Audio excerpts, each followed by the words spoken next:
We say, he who is the glory of Israel does not lie or change his mind. He that is the glory of Israel does not lie. He cannot change his mind. It is we that lie.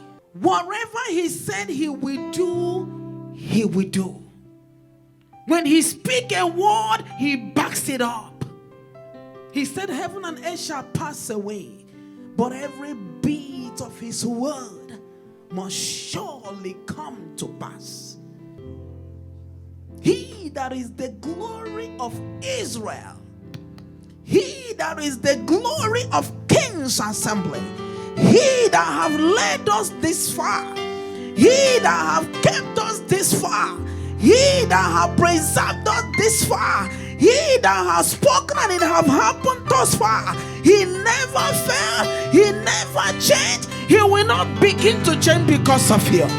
He's too faithful to disappoint. Even your unfaithfulness does not take away his faithfulness.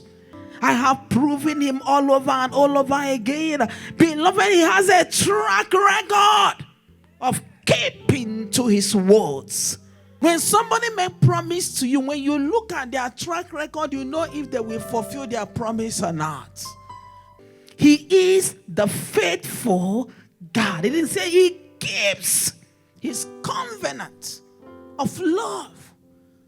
Not just to me alone, not just to you alone, but to our generation to come. There is no delay in God. There is no disappointment in the Lord. The Lord is always on time. He's never late. We are the one that think that God is too late because we are always on fast forward.